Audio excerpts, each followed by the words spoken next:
Magic ba kamo? Well, meet Nathan Long, ang dedicated magician ng Marikina City. Taong 2010 nang magsimula ang hilig ni Nathan sa magic. Magic for me is an art. Kasi para sa akin, it's an opportunity to show people that anything is possible kapag naisipan mong gawa ng paraan. Pero ang baluarte ni Nathan para sa kanyang mga tricks, hindi mga stage kung hindi sa mga kalye. Warm up tayo, ha? At ang tawag daw sa style na ito ay close-up magic. So, tatandaan mo yung pang-8 na baraha mula sa ilalim. Magbibilang tayo, ha? Close-up dahil malapit ang audience sa ginagawang tricks at nakapalibot sila sa magician. Ito. Pero hindi raw biro ang pagiging close-up magician. Dumarating sa punto kasi nakakatakot humarap sa napakaraming tao kasi the moment you step in front of a lot of people, they're already judging you.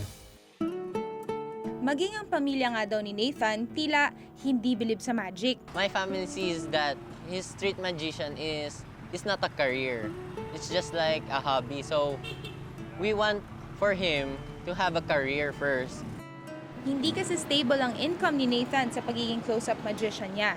Dahil depende ito kung may mag-iimbita sa kanya na mag-perform ng magic sa mga events. Kadalasan daw natatapat ng weekends ang invitations kay Nathan para mag-perform sa loob ng mga bar. At ang talent fee para sa pagmamagic mula 10 p.m. to 2 a.m., 1,800 pesos. Pero may kahati pa siya dito ng mga kasamahan niyang magician. Ako kasi yung tipo ng magician, it doesn't matter talaga if I earn or not. It's more of an art than an occupation. Kaya naman, ang susi ni Nathan para makarami ng racket ang mag-ikot-ikot sa mga lugar para palarin na makakilala ng mga taong nangangailangan ng close-up magician na katulad niya. Ang bookings kasi ng isang magician, average yun 1 month before. Queen of Diamonds, di ba? Bukod sa nakukuha niyang income sa pagmamagic, para kay Nathan, masarap din daw sa pakiramdam na makapag-entertain ng mga tao. It's my way of showing people na kung imposible yan, nagawa ng isang tao na hindi mo kilala, magagawan mo rin ng paraan. It's just the way you see things. Wah! Naku! Ang galing-galing naman niya!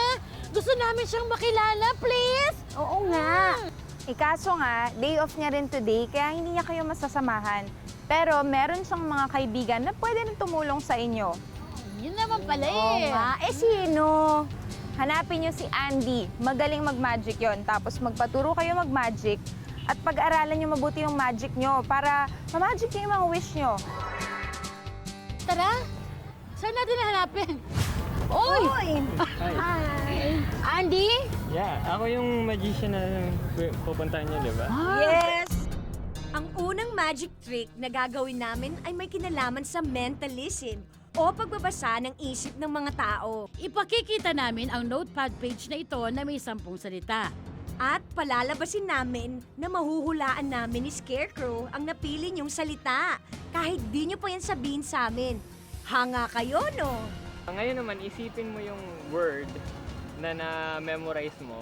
Sabihin mo lang nang sabihin sa utak mo. Nako, mabilis dapat ang pangyayari para hindi nyo kami mabuking. Siyempre, mas madali na hulaan ang napili nilang salita sa pamamagitan ng pagtanong ng key questions. Oo, kung nahahawakan, kung ganito ba yung shape. Yeah. Okay.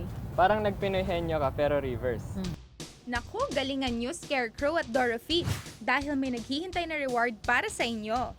Para malaman kung sinong winner, paunahan kayong makakuha ng 3 tao na magsasabi ng wow sa magic nyo. Pero kapag may nagwalay, hanap ulit kayo ng bago. Eto na, susubukan ko pong mag-magic din. Tingnan ko kung mapapaniwala ko sila. Okay, go! Hanap ako ng buena mano. Yan, papipiliin ko po siya nito. Yan, nakikita ninyo, 1 to 10, lahat kayo. Okay, kita mo na yan, ha? Alright. Ito ba ay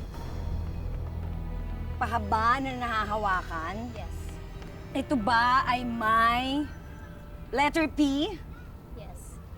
Pencil? Yeah! Oy, galing. Ano ba sasabi mo? Wow. Yes! Oh, ang naging strategy ko lang naman, kundi laruin sila at the same time. Kasi hindi naman ako magikera sa totoong buhay. So alam ko naman na maitawid ko lang na medyo mapapaniwala ako na nagmamagic ako. Huli kayo! Alam ba ito ng mga magulang nyo? Ha? Magjowa ba kayo? 1, 2. Nakapili ka na? May letter S ba ito na sound? Pwede po. Pwede? Yes? Yes? Pencil? Pencil? Tama! Wow! Ang galing ko! Wow!